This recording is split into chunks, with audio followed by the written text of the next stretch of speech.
हे माणूस हे माणूस का देण्यात येत नाही तुझ्या?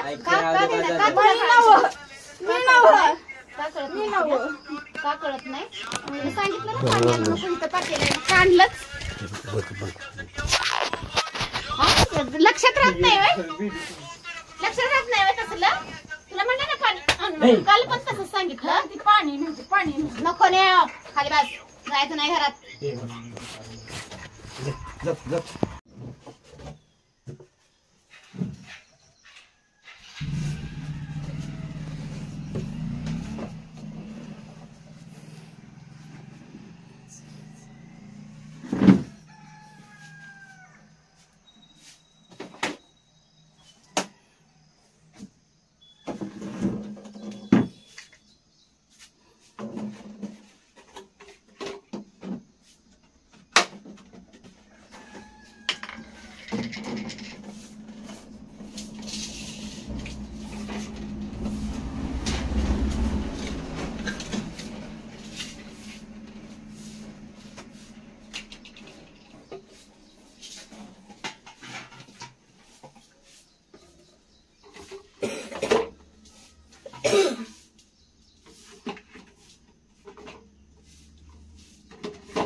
आपण लहान असताना आई म्हणायची ना.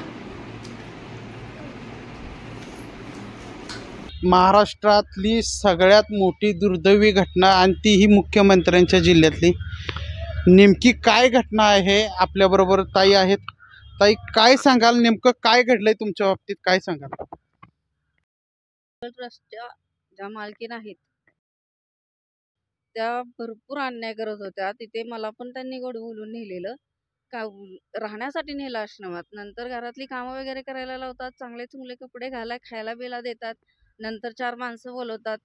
आणि अशा मीच नाही, भरपूर महिला आहेत की त्यांच्यावर अत्याचार झालाय. आणि मी जेव्हा हे काम करायला नकार दिला त्यावेळेला त्यांच्या भावानी बोलवून घेतलं त्यांनी आणि मला मारहाण, दारू पाजून मारहाण करून घरात कोंडून. त्याच आश्रमात आता एक मतिमंद मुलगी पण आहे, तिला सुद्धा तेवढाच त्रास देते, मारहाण करते, सकाळपासून काम करायला लावते. तिथं आणणाऱ्या बायकांना कामं पण करायला लावते, ही पण कामं करायला लावते. वेश्या व्यवसाय अतिशय जोरात चालवते. या बाबतीत ताई, तुम्ही आता सांगताय की हा घरामध्ये वेश्या व्यवसाय चालवला जातोय. महिलांना, गरजू महिला आहेत ज्यांना कोण आधार नाहीये, त्या महिलांच्या बाबतीत अशी घटना घडते. एकंदरीत ही महिला कोण आहे? नेमका काय तिला कोणाचा पाठिंबा आहे? कोणाच्या जीवावर एवढं सगळं केलंय? काय सांगाल? ती महिला घर सोडून आलेली एकटीच होती.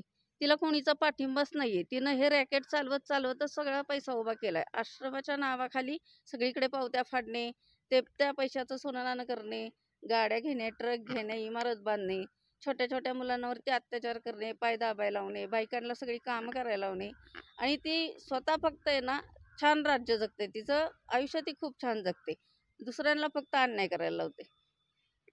नक्कीच अतिशय दुर्दैवी घटना आहे, कराड तालुक्यातली मुख्यमंत्र्यांच्या जिल्ह्यातली आहे. एका महिलेनं एवढ्या मोठ्या प्रमाणात एवढं मोठं रॅकेट चालवणं, आश्रमाच्या नावाखाली वेश्या व्यवसाय चालवला जातोय. त्याचबरोबर या ठिकाणी असलेल्या गतिमंद मुलांच्याकडून कामं करून घेतली जात आहेत. नेमकं आता प्रशासन काय कारवाई करतं याकडे बघणं गरजेचं आहे.